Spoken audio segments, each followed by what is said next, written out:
So 2012 for City of Grants Pass, for instance, we really felt it. We had no ability to take people to jail who had stolen cars, burglaries committed where we took them at gunpoint. Those folks could not be lodged in the county jail, so we had to issue them tickets or citations. Only the most violent offenders could we lodge in the jail at that time with staffing.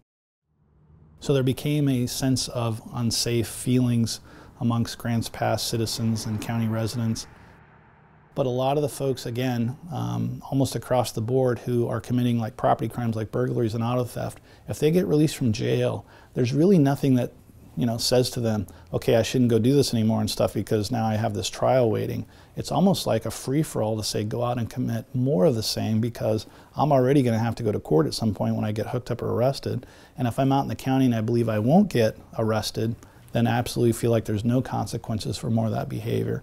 And there are examples of that. We have serial burglars and other people that I think we helped perpetuate them into doing more of the same because we weren't able to hold them accountable. We're a lone wolf. I mean, our agency now has to basically try to handle it.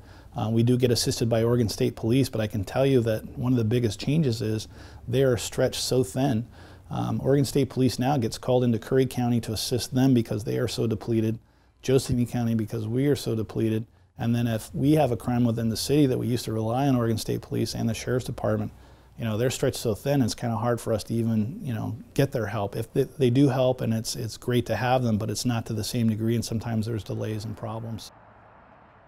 We had a homicide that occurred at a bar at the north end of town a couple of years ago, and that individual left the City of Grants Pass and fled out into the county.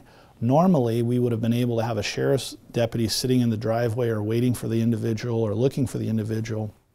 Instead, until we secured the crime scene and had enough officers that we called back, on overtime to kind of saddle up and actually head out into the county where that individual was so that we could actually get them arrested into custody.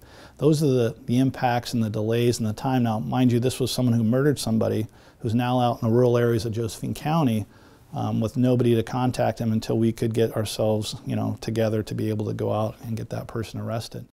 The bad guys don't exactly know where the city limits are. They certainly know clearly if you go into the downtown that's part of the city, but the crimes they're committing aren't by boundary.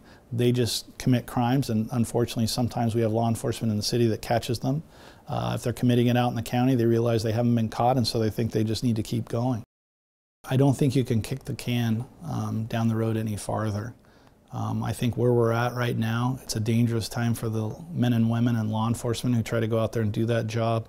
I think anybody who gets into this business of policing and trying to protect citizens feels like you arrest somebody, they go to jail, they get tried, they go serve their time, and then they get back into the community where they're on probation.